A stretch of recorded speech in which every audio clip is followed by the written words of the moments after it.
ValveTime.net. Hi, and welcome to 2013, and this year's first ValveTime Weekly News Roundup. Yes, that's right, we're back from our break. Each week, we'll bring you the biggest talking points regarding Valve software and the community. Now, the news. Predictably, the year has started off pretty slowly in terms of news, so let's just get started. Valve's annual money-making festival, Christmas game celebration, the Steam Holiday Sale, has been extended for an additional weekend in order to highlight the sales of some of the community's most sought-after games. The Holiday Sale, which occurs every year, was originally planned to run from December the 20th, 2012 until January the 5th, 2013, but was recently extended by Valve for what has been dubbed an Encore weekend, which will see the sale extended from Saturday the 5th until Monday the 7th of January 2013. In case you haven't picked up all the game titles you want yet, we'd highly recommend heading on over to Steam to make sure you don't miss out on the final few sales. The first Dota 2 update of the year was released earlier this week, which has introduced a nice variety of changes and new content to the game. Many areas of the game's HUD have received sizable updates, including the addition of new announcer previews and tweaks to the appearance on the shop UIs. Laning music has finally made its return in the form of new ambient songs, which can dynamically change to fit different situations.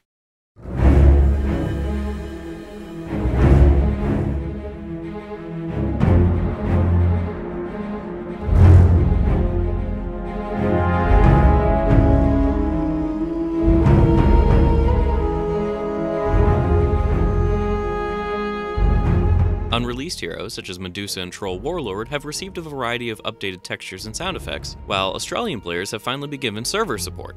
A link to the full changelog analysis on Cyborg Matt's blog will be provided in the video description.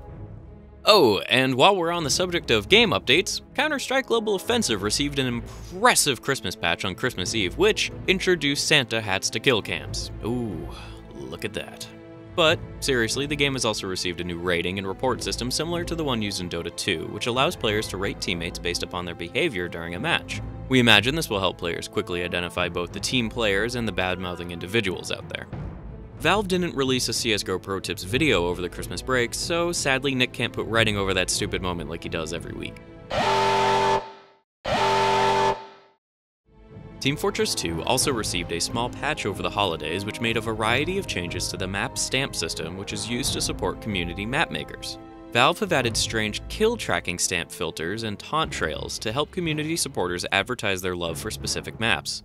Head on over to the Team Fortress 2 blog via the link in the description to read all about these changes. Official Valve games weren't the only titles to receive updates over the break. Sven Coop, the extremely popular and long-running Half-Life mod, was updated to version 4.7 on Christmas Day. The update introduced a brand new map called Quarter, alongside a huge list of changes, bug fixes, and code modifications, all of which you can check out in the link in the description. Sven, the mod's creator, has also mentioned that the next version, entitled 5.0, is going to be a major stepping stone for the mod, so naturally we're excited to find out what might be introduced next time round. Back to Valve news, we noticed that a lot of people were complaining on our 2012 in review video about the lack of Half-Life 3 news last year. We're going to give you a little treat. No, just kidding, it really isn't that exciting. Shortly before Christmas, our investigator Barnes came across this image, which shows Jeremy Bennett, the art director for Half-Life 2 Episode 2 in the Left 4 Dead series, wearing what can clearly be seen as a Half-Life 3 t-shirt. Now hold your horses, people. This photo was taken during Comic-Con in August 2011 and has seemingly been sitting unnoticed on White Cloud World's Facebook page. The photograph was taken a few good months before the now infamous t-shirt, which showed up on the Twitter in December 2011. So we're not sure if the two are related and whether or not these hints are some kind of secret vile marketing strategy by Valve to get people hyped up about the game, but also it's not like the community could get hyped up any more than it already is. But if you're interested, you can head on over to our site via the link in the description for the full write-up by our reporter Smash. In merchandise news, NECA revealed that they are currently working on developing a large Atlas action figure for release in spring 2013. The model shown here in prototype form is still quite a long way from release, but we can apparently expect a high level of detail and complete accuracy, according to the official NECA post on their website blog, which is available to the link in the description. Oh, and take a look at this photo released by threeA Toys of a pair of scale Atlas and Peabody prototype statues which were on display at ACG 2012. We had a feeling you might like that.